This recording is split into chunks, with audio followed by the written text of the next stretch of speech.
नमस्कार दोस्तों, आप सबका पुनः स्वागत है शतरंग पर। शतरंग पर आज की कहानी का शीर्षक है अद्भुत रत्न। एक घमंडी राजा का जन्मदिन था।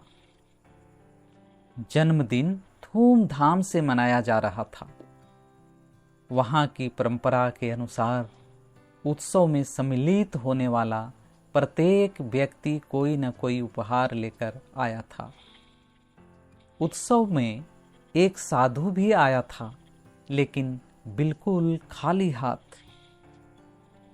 जब सब अपनी भेंट राजा को दे चुके तो साधु का नंबर आया।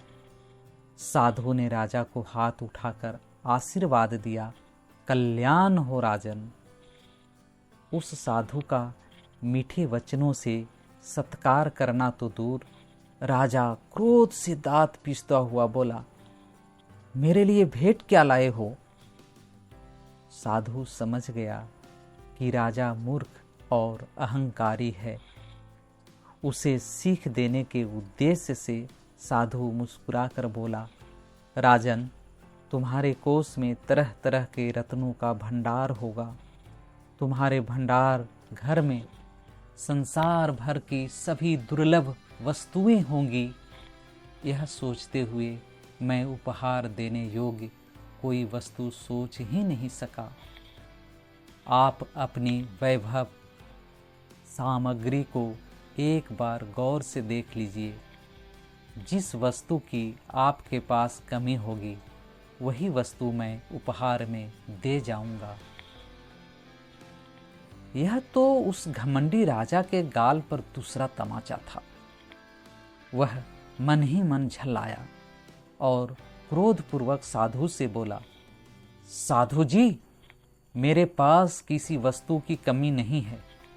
भला विशाल राज के स्वामी के पास किस चीज की कमी हो सकती है?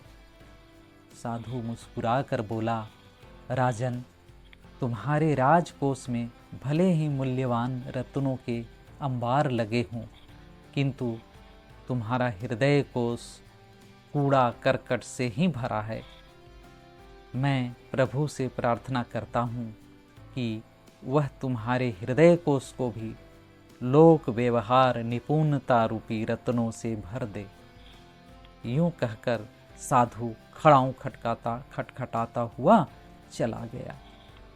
साधु के जाते ही राजा के हृदय में अपनी भूल के प्रति चेतना जागी। वह अपने किए पर पछताने लगा। उस दिन से उसके व्यवहार में क्रोध के स्थान पर नम्रता आ गई।